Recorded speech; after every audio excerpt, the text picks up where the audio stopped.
నమస్తే అండి. ఎల్ఐసి వారి నుండి, లైఫ్ ఇన్సూరెన్స్ వారి నుండి అసిస్టెంట్ అడ్మినిస్ట్రేటివ్ ఆఫీసర్స్ పోస్టులకు నోటిఫికేషను జారీ చేయడం జరిగింది 2025కు.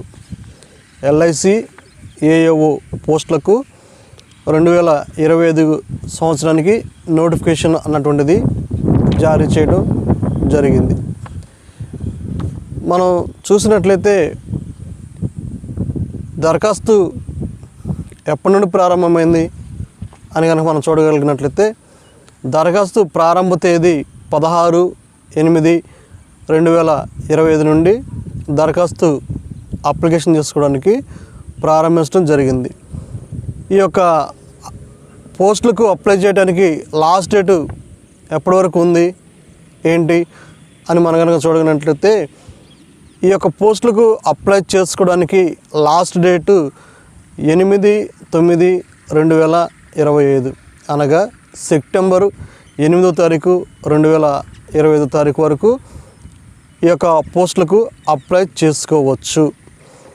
ఈ పోస్టులకు మరి క్వాలిఫికేషన్ ఎంత కలిగి ఉండాలి ఏంటి అన్నటువంటిది మనం చూసినట్లయితే ఈ పోస్టులకు అప్లై చేయడానికి డిగ్రీ ఎనీ రికగ్నైజ్డ్ యూనివర్సిటీలో చదివినటువంటి అభ్యర్థులు ఈ యొక్క పోస్టులకు అప్లై చేసుకోవచ్చు.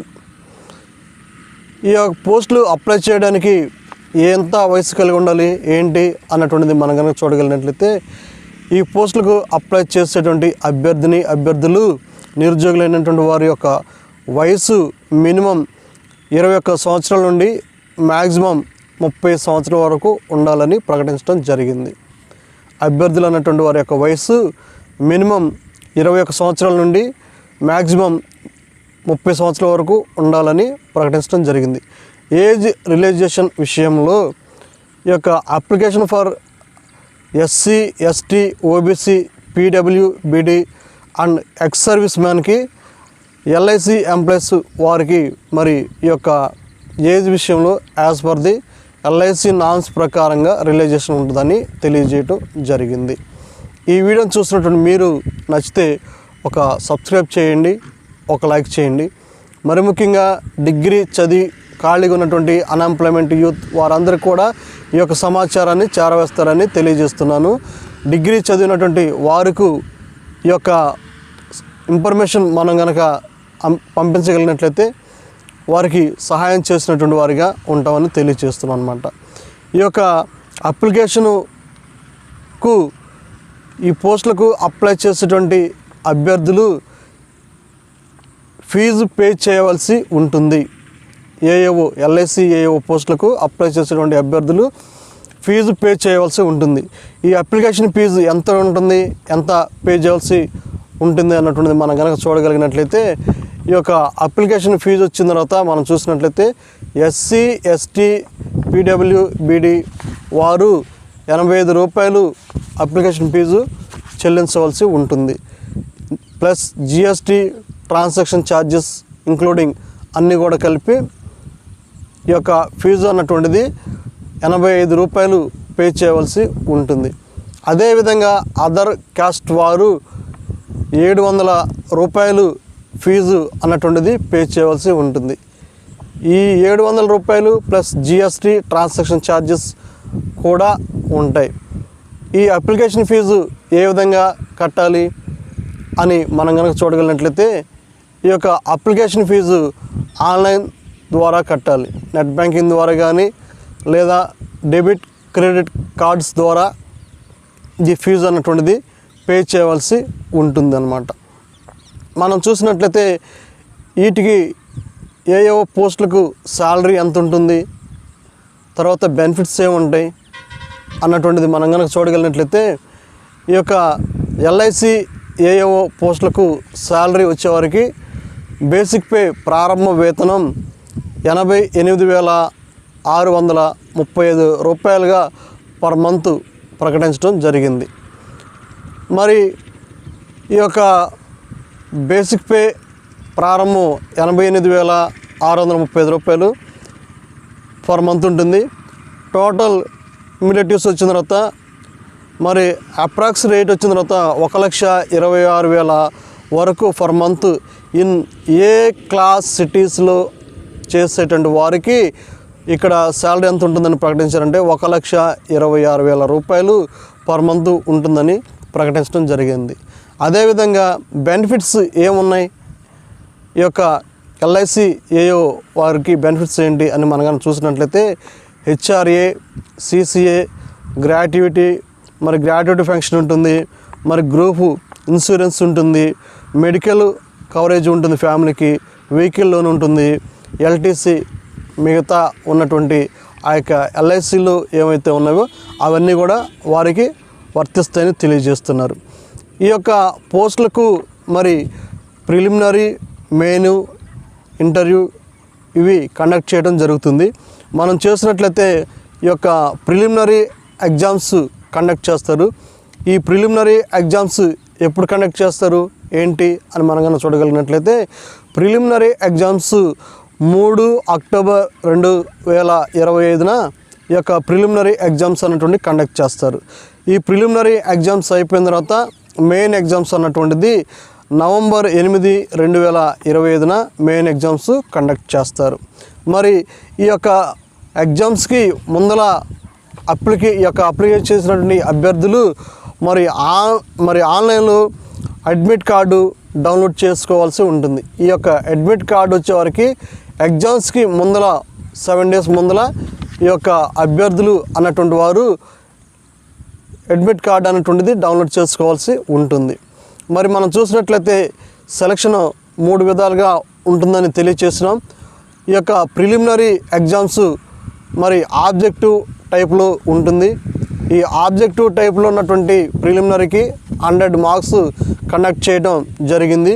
ఈ యొక్క 100 మార్క్స్కి మరి ఏ సబ్జెక్టు నుండి 100 మార్క్స్ వస్తాయి అన్నటువంటిది మనం కనుక చూడగలిగినట్లయితే సబ్జెక్ట్ వారీగా ఇంగ్లీషు, రీజనింగు, క్వాంటిటేటివ్ యాప్టిట్యూడ్ మరి ఈ యొక్క సబ్జెక్టు నుండి ప్రశ్నలు అడగడానికి అవకాశం ఉంది. ఇంగ్లీషు, రీజనింగు, క్వాంటిటేటివ్ యాప్టిట్యూడ్ మరి క్వాలిఫైయింగ్ న్యాచురల్ ఫర్ ఇంగ్లీష్ ఈ సబ్జెక్టు నుండి ప్రిలిమినరీ ఎగ్జామ్స్ కండక్ట్ చేస్తారు. ప్రిలిమినరీ పాస్ అయినటువంటి అభ్యర్థులను మెయిన్ ఎగ్జామ్స్కు ఎంపిక చేయడం జరుగుతుంది. ఈ యొక్క అభ్యర్థులు ఇక్కడ ప్రిలిమినరీ కనుక పాస్ అయితే మెయిన్ ఎగ్జామ్స్కు కండక్ట్ చేయడం జరుగుతుంది. ఈ మెయిన్ ఎగ్జామ్స్ కూడా ఆబ్జెక్టివ్ టైప్ మోడల్లో ఎగ్జామ్స్ అన్నటువంటిది ఉంటాయి. ఈ మెయిన్ ఎగ్జామ్స్కి మరి ఏమేమి సబ్జెక్ట్స్ ఉంటాయి ఏంటి అన్నటువంటిది మనం చూడగలిగినట్లయితే ఈ మెయిన్ ఎగ్జామ్స్కి reasoning, GK, current affairs, data analysis, మరి insurance and financial marketing awareness, descriptive English ఈ యొక్క సబ్జెక్టుల నుండి మెయిన్ ఎగ్జామ్స్కి కండక్ట్ చేయడం జరుగుతుంది. ఈ యొక్క మెయిన్ ఎగ్జామ్స్లో పాస్ అయినటువంటి అభ్యర్థులను ఇంటర్వ్యూకి ఎంపిక చేస్తారు. ఈ ఇంటర్వ్యూలో పాస్ అయినటువంటి అభ్యర్థులకు మెడికల్ టెస్ట్ కూడా కండక్ట్ చేయడం జరుగుతూ ఉంటుంది. ప్రిలిమినరీ, మెయిన్, ఇంటర్వ్యూ తర్వాత మెడికల్ టెస్ట్ చేసి వీరిని ఫైనల్గా సెలెక్ట్ చేస్తారు.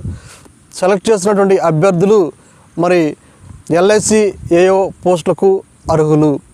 మనం చూసినట్లయితే ఈ పోస్టులకు మరి ఏ కేటగిరీ వారీగా ఎన్నెన్ని పోస్టులు ఇచ్చారు అన్నటువంటిది ఒకసారి మనం చూడగలిగినట్లయితే ఈ పోస్టులు వేకెన్సీ డీటెయిల్స్ కేటగిరీ వారీగా ఇప్పుడు మనం చూస్తున్నాం.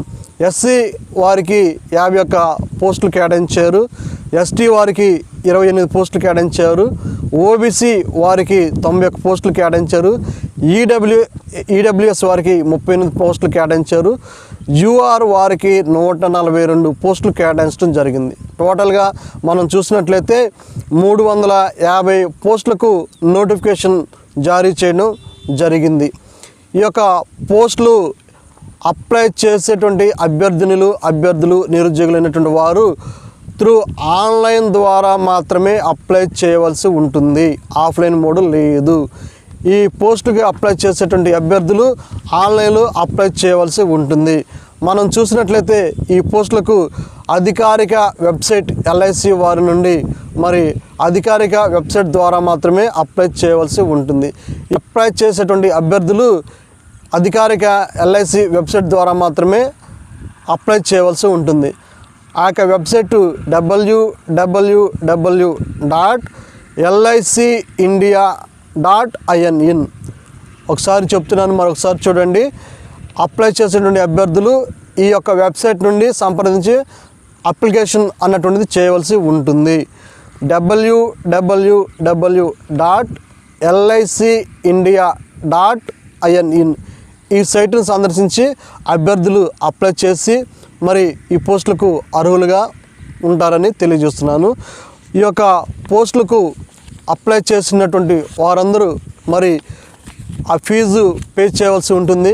సెలెక్ట్ అయినటువంటి అభ్యర్థులకు మరి ఏ కేటగిరీ A1 ప్లేస్లో కూడా వారు పనిచేయడానికి మరి నిర్ణయించడం జరిగింది. కాబట్టి ఈ వీడియోని చూసిన మీరు అన్ఎంప్లాయ్మెంట్ యూత్ నిరుద్యోగులు అనేటువంటి వారు ఎవరైతే ఉన్నారో వారికి ఈ సమాచారాన్ని చేరవేస్తే మన వంతు బాధ్యతగా వారికి సహాయం చేసినటువంటి వారిగా ఉంటాము. ఈ యొక్క వీడియోని అన్ఎంప్లాయ్మెంట్ యూత్ వారికి చేరవేస్తారని భావిస్తున్నాను. ఈ వీడియో నచ్చితే మీరు ఒక సబ్స్క్రైబ్ చేయండి, ఒక లైక్ చేయండి. మరి ముఖ్యంగా ఈ యొక్క ఛానల్ చూస్తున్నటువంటి వారు మరి మోటివేషన్కి దగ్గరలోకి వచ్చి ఉన్నాను. 617 మంది సబ్స్క్రైబర్స్ అయితే ఉన్నారు. మరి వాచ్ టైం అన్నటువంటిది 1300 వరకు వాచ్ టైం అయింది. కాబట్టి కొంచెం మీరు సహకరిస్తే నా యొక్క ఛానల్ని మీరు మోటివేషన్ చేస్తారని ఆశిస్తున్నాను. మరి 3000 వాచ్ అవర్స్ కనుక అయితే ఈ యొక్క ఛానల్ అన్నటువంటిది మోటివేషన్కి వెళ్తుంది. చూసినటువంటి అభ్యర్థులు మరి ఈ యొక్క వాచ్ అవర్స్ని కొంచెం నాకు హెల్ప్ చేస్తారని ఆశిస్తున్నాను. సబ్స్క్రైబర్స్ అయితే 500 ఉండాలి. 500కి మరి దాటింది కాబట్టి సబ్స్క్రైబర్స్ పర్వాలేదు. మోనిటైజేషన్ కావడానికి వాచ్ అవర్స్ 3000 గంటలు కావాలి. 1300 వాచ్ అవర్స్ అయినాయి. నిరంతరం నేను అన్ఎంప్లాయ్మెంట్ అనేటువంటి వారికి జాబ్ విషయాల్లో ఎప్పటికప్పుడు లేటెస్ట్ నోటిఫికేషన్ తీసుకొని వస్తాను. నా వంతు బాధ్యతగా సహకారంగా నేను వారికి తోడ్పడుతూ ఉంటానని తెలియజేస్తున్నాను. ఎప్పటికప్పుడు అప్డేట్ లేటెస్ట్ గవర్నమెంట్ జాబ్స్ యొక్క నోటిఫికేషన్స్ కానీ మరి మిగతా ఉన్నటువంటి నోటిఫికేషన్ కానీ అన్ఎంప్లాయ్మెంట్ యూత్ వారికి నేను చేరవేస్తానని తెలియజేస్తున్నాను. ఎందుకంటే వయసు విషయంలో వయసు అయిపోయిన తర్వాత చాలా మరి డిసప్పైర్ అయిపోతున్నారు. ఆ యొక్క వయసు విషయంలో తెలియక చాలామంది మరి 30 తర్వాత పెట్టుకుందాం అన్నటువంటి వారు తర్వాత అప్లై చేస్తే దానికి ఏజ్ విషయంలో వాళ్ళకి మరి డిస్క్వాలిఫై అవుతున్నారు. నేను చెప్పేది ఏంటంటే అన్ఎంప్లాయ్మెంట్ యూత్ వారికి మరి డిగ్రీ చదివినటువంటి వారికి 20 సంవత్సరాల నుండి మీరు 25 సంవత్సరాలు ఒక 5 సంవత్సరాల్లో మరి మీరు కనుక 25 years లోపల జాబ్ సాధించగలిగితే పిన్న వయసులో మీకు మరి 60 years ఎగ్జాంపుల్ రిటైర్మెంట్ తీసుకుంటే మనకి 35 years వరకు ఆ సర్వీస్లో చేయవచ్చు అనమాట. 25 yearsకి మీరు కనుక సెటిల్ అయితే 25 నుండి మరి 60 years చేసుకుంటే 35 years వరకు సర్వీస్ ఉంటుంది. కాబట్టి ఈ ఉన్నటువంటి వాల్యుబుల్ సమయాన్ని మనం సద్వినియోగం చేసుకొని మన యొక్క ఫ్యామిలీకి మనం ఉన్నటువంటి నెక్స్ట్ జనరేషన్ వారికి మనం ఒక ఆదర్శంగా మరి వారికి ఉంటారని తెలియజేస్తున్నాను. ఈ యొక్క వీడియోని చూసినట్టు మీరు అన్ఎంప్లాయ్మెంట్ యూత్ వారికి సమాచారం చేరవేస్తారని ఆశిస్తున్నాను. Thank you.